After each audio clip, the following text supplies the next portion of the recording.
Hello friend, Radhe Radhe. Welcome back my new blog. कैसे हो आप सभी लोग? आशा करती हूँ आप सभी लोग बहुत अच्छे होंगे, मस्त होंगे, अपने जीवन में खुश होंगे। मैं इंडियन ब्लॉगर अंजना ठाकुर आपके अपने यूट्यूब चैनल पे आपका स्वागत करती हूँ। ये वीडियो संडे के दिन का है और उस दिन डेट थी 17 दिसंबर। तो मॉर्निंग के 6:30 के लगभग मैं उठी थी। आज मैं जल्दी बिल्कुल नहीं उठी हूँ, 6:30 बजे ही उठी हूँ, क्योंकि मुझे सर्दी जुकाम है ना। और सुबह सुबह उठो फिर ठंडे पानी से काम करो, तो उस वजह से मुझे और भी शीत चढ़ रही थी। तो मैं इसलिए थोड़ी लेट उठी हूँ, यानी कि 6:30 बजे उठी। और उठने के बाद फिर जो बाहर की झाड़ू वगैरह होती है ना, वो लगा के मैं कपड़े वगैरह निकाल के, क्योंकि आज संडे है तो बच्चे लोगों की स्कूल की ड्रेस वगैरह काफ़ी निकल जाती हैं, तो उनको निकाल के मैं अभी एक साइड रख दी हूँ। और झाड़ू भी लग गई है मेरी, जो सुबह की जो बासी झाड़ू होती है ना, वो सब लगा ली हूँ। और उसके बाद फिर मैं आई थी रसोई में अपने ब्रश वगैरह करके, क्योंकि अब मुझे चाय और गर्म पानी पीना था। तो मैं ये दवाई है थोड़ी हल्दी डाल के, तो ये एक पाउडर होता है, तो मैं इसको हल्दी डाल के पी लूँगी, तो इससे ना सर्दी में काफ़ी राहत सी मिल जाती है। और वैसे भी गुनगुने पानी में या फिर चाय में ना हल्दी डाल के पियो ना, तो काफ़ी आराम मिलता है।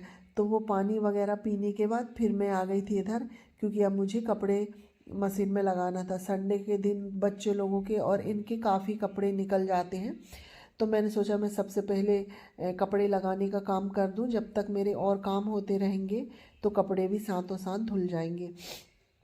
और अभी ना पानी इतना ठंडा आ रहा है, बहुत ही ठंडा पानी, कि बिल्कुल हाथ लगाने की ना हिम्मत नहीं होती है। तो मैंने क्या है, एक बाल्टी ना गर्म पानी कर लिया था गीजर से, तो उससे थोड़ी कपड़े भी साफ़ हो जाते हैं। और ज़्यादा गर्म पानी में मैं कपड़े भिगोती नहीं हूँ, क्योंकि कपड़ों में ना सिलवटें जैसी आ जाती है, इसलिए मैंने मशीन में ही डायरेक्ट गर्म पानी डाल दिए हैं और कपड़े भी लगा दिए। तो मशीन चलती रहेगी जब तक हमारे घर के जो डस्टिंग वगैरह के काम है मैं वो कर लूँगी, क्योंकि झाड़ू तो हमारी लग गई थी, सिर्फ मुझे डस्टिंग करना था। तो पहले तो मैं बेड वगैरह सेट करूँगी और बेड में जो एक्स्ट्रा गद्दा बिछे होते हैं उनको उठा दूँगी। और बच्चे लोग अभी सो रहे हैं, तो उनको मैंने एक ही पलंग में कर दिए हैं, दोनों बेटे को, तो अभी सो रहे हैं। तो अभी उनकी तबीयत भी ठीक नहीं है, तो मैं अभी इतनी सर्दी में नहीं उठाऊँगी। और यहाँ पर मॉर्निंग में स्कूल नहीं होते हैं ना, तो उतनी दिक्कत नहीं होती है। तो बच्चे लोग सो रहे हैं और ये भी अभी नहीं आए हैं, जब तक मैंने सोचा चलो मैं जल्दी जल्दी से अपनी घर की क्लीनिंग कर लूँ, क्योंकि मन तो नहीं हो रहा है। सब जब सर्दी जुकाम रहती है ना, तो थोड़ा अजीब सा भी लगता है, और बुखार से हरारत भी रहती है। पर क्या करूँ, हम अकेले हैं तो हमें ये सब घर के काम तो करने ही पड़ेंगे। और अगर घर भी गंदा रहता है ना, तो फिर हमें और अच्छा नहीं लगता। और थोड़ा बहुत अपना काम में मन लगा लो ना, तो ठीक रहता है। तो वही मैंने सोचा चलो मैं धीरे धीरे अपने घर के थोड़े बहुत भी काम कर लूँ, और जो थोड़ा बहुत घर फैला हुआ रहता है तो उसको समेट लूँगी। तो पहले तो मैंने ये हॉल के रूम को समेट दिया, और जो टीवी वाला कैबिनेट वगैरह है ना, उनकी डस्टिंग कर दी। और उसके बाद आ गई थी फिर मैं ये ड्रेसिंग वाले रूम में। तो यहाँ पर मैं सोफ़ा में देखी, तो इसमें ना कुछ अजीब से वाइट वाइट से डस्ट जैसे लग रहे थे, जैसे कोई चीज़ जाले बना लेती है ना, उस तरह से। तो मैंने सोचा चलो मैं इनको अच्छे से ही क्लीन कर देती हूँ, क्योंकि मैंने दिवाली के बाद ये सोफ़ों को क्लीन नहीं किए थे। बहुत दिन हो गए मैंने इन लोग की सोफ़ों की डस्टिंग नहीं करी थी।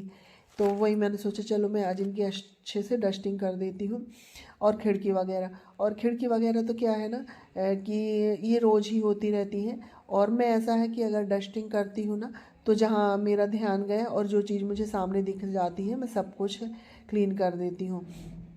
और फ्रेंड्स, इसके बाद फिर हम आ गए थे इधर, क्योंकि ना फ्रिज दिन में कितनी बार खुलती है, और कभी हम भी खोल लेते हैं और कभी बच्चे लोग भी कुछ हाथ गंदे वगैरह रहते हैं तो पकड़ के खोलते हैं, तो वही निशान लग जाते हैं।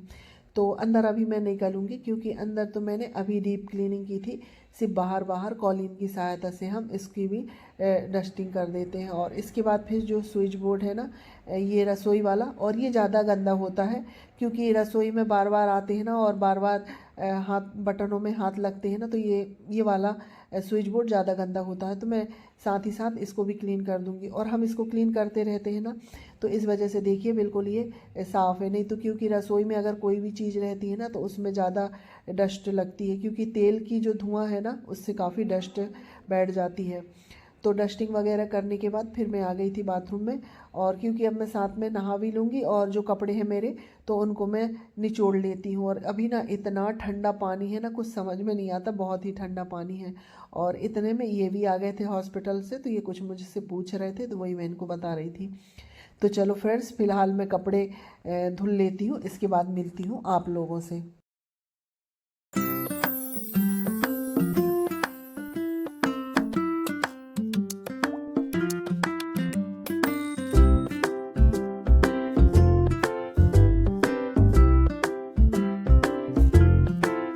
तो फ्रेंड्स, कपड़े वगैरह धुलने के बाद और फिर मैंने नहा भी ली थी और उसके बाद आ गई थी फिर मैं छत में कपड़े सुखाने के लिए। और अभी धूप काफ़ी निकल रही है ना, तो कपड़े काफ़ी अच्छे से सूख जाते हैं। अभी तो ये स्कूल के ड्रेस और इनके कपड़े हैं, अभी डेली यूज़ वाले कपड़े नहीं धुली हूँ क्योंकि बच्चे लोगों ने अभी नहाए नहीं है। तो वो जब नहा लेंगे, जब मैं डेली यूज वाले कपड़े भी धुल दूँगी।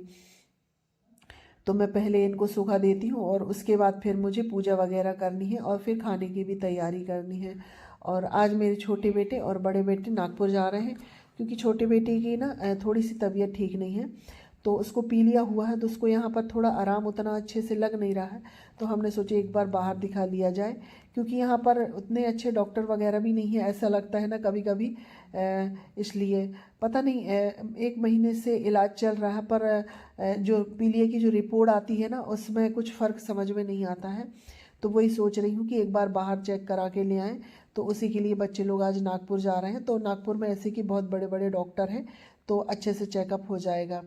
तो इसलिए मुझे खाना भी जल्दी बनाना है क्योंकि उन लोगों की ट्रेन 12 बजे है, तो 12 बजे तक वो लोग खा के चले जाएंगे।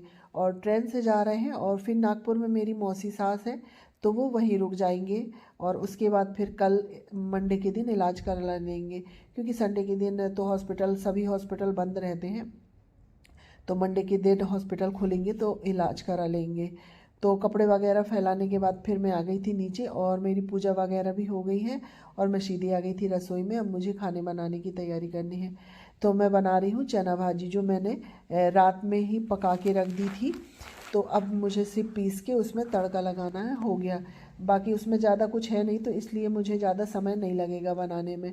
तो उसके लिए मैं लहसुन छील रही थी, क्योंकि जो चना भाजी होती है ना, इसमें लहसुन का तड़का बहुत अच्छा लगता है। तो लहसुन छील के हो गई। और देखी मैंने, मेरी मसालादानी में जो राई होती है ना, राई छोटी वाली, वो ख़त्म हो गई थी। तो मैंने सोचा चलो मैं इसको डिब्बे में भर लेती हूँ।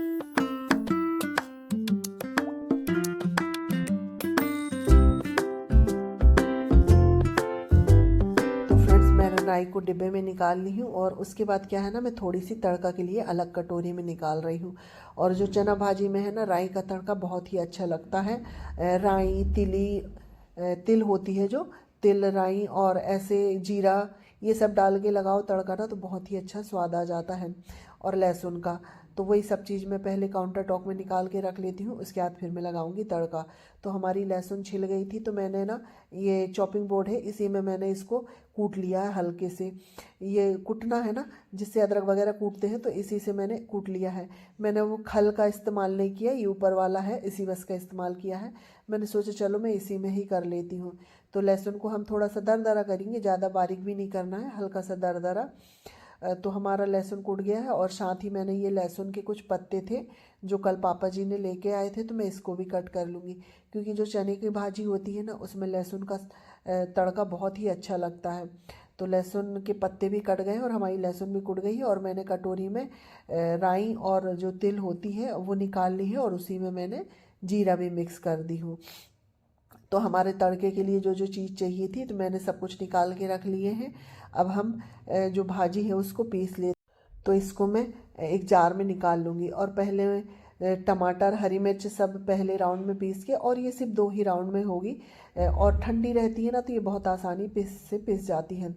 तो पहले मैंने पतीला चढ़ा दिया है, क्योंकि हमारा ऑयल गर्म होगा जब तक हमारी भाजी पिस जाएगी। तो ऑयल गर्म हो गया है, तो मैंने उसमें लहसुन और 2 खड़ी मिर्च और जो लहसुन के पत्ते हैं वो सब डाल के हम पहले इसका तड़का तैयार कर लेते हैं। तो ये प्याज लहसुन भूनते तक ना हमारी भाजी है पिस जाएगी, क्योंकि भाजी पीसने में सिर्फ 2 मिनट लगेंगे, उससे ज़्यादा नहीं लगेगी। तो हमारा तड़का पक रहा है, जब तक हमारी भाजी भी पिस जाएगी। तो इसे पीसने में ज़्यादा समय नहीं लगा और ठंडी है तो बिल्कुल भी उछली नहीं है। तो हमारी भाजी पीस गई है और देखिए हमारा तड़का भी है ना जो अच्छा है, अच्छा तेज भुन गया है। क्योंकि इसको ना थोड़ा डार्क ही भूनना पड़ता है, तो इसमें जो लहसुन का जलापन आता है ना वो भाजी में बहुत ही अच्छा स्वाद आता है।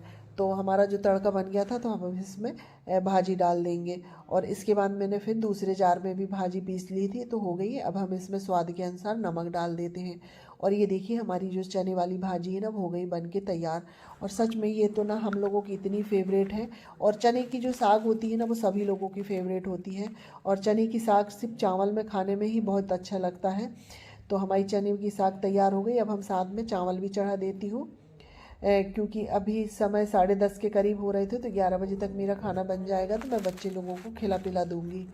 तो साथ ही मैं चावल धुलने लगी हूँ। और चावल के लिए ना मैंने गर्म पानी रख दिए हैं, क्योंकि अभी पानी बहुत ठंडा है ना, तो गर्म पानी रख दो तो चावल थोड़ी जल्दी बन जाते हैं। तो जब कभी जल्दी होती है ना तो मैं ऐसे ही करती हूँ, थोड़ा गर्म पानी चढ़ा देती हूँ। तो और उसमें फिर गर्म पानी चावल में डाल दो तो जल्दी चावल बन जाते हैं। और जल्दी में ये काम कर लो ना तो आसान हो जाता है हमारा काम। तो चावल चढ़ा दिए और साथ ही में आटा भी लगा लेती हूँ। तो आटा लगा के हम रख देंगे तो आटा सेट हो जाएगा। जब तक जो थोड़े बहुत चाय वगैरह के बर्तन थे ना मैं उनको क्लीन कर लेती हूँ। बर्तन वगैरह क्लीन करने के बाद देखिए हमारी भाजी बिल्कुल हो गई है बन के तैयार। और ये इतनी उछलती है ना कि पूरी गैस काउंटर आसपास बहुत गंदी हो जाती है। तो अब हम गैस को कर देते हैं बंद और इसको उतार के रख देते हैं। और मेरा जो बेटा है ना वो भाजी नहीं खाएगा, क्योंकि ये जो भाजी होती है ना ये थोड़ी नुकसान करती है, बादी होती है। तो पीलिया वाला है वो तो नहीं खाएगा, तो मैं उसके लिए उपमा बना देती हूँ। और सूजी तो मैं पहले से ही भून के रखती हूँ तो मुझे उपमा बनाने में समय नहीं लगता। तो ये हमारा उपमा बन के तैयार हो गया है और ये मैंने इसकी कोई रेसिपी शेयर नहीं की है। तो ये हमारा उपमा बन के तैयार हो गया है। और इसके बाद फिर मैं साथ में रोटी भी सेक लूँगी तो सभी को खाना दे दूँगी, क्योंकि बच्चे लोगों को जाना भी है, इस वजह से मुझे और भी जल्दी जल्दी करना है। तो ये देखिए हमारा उपमा बिल्कुल बन के तैयार हो गया है। और उपमा वगैरह बनाने के बाद और रोटी वगैरह सेकने के बाद फिर मैं आ गई थी इधर हॉल में। तो मैंने सोचा इन सबको अच्छे से सेट कर दूं और बच्चे लोगों की पैकिंग कर दूं, क्योंकि 2 दिन के लिए जा रहे हैं ना तो कपड़े वगैरह भी रखना ज़रूरी है। तो मैं बच्चे लोगों के कपड़े रखने के लिए आ गई थी और साथ में उनको जो जो चीज़ ज़रूरत में चाहिए होगी वो सब मैं पैक कर देती हूँ।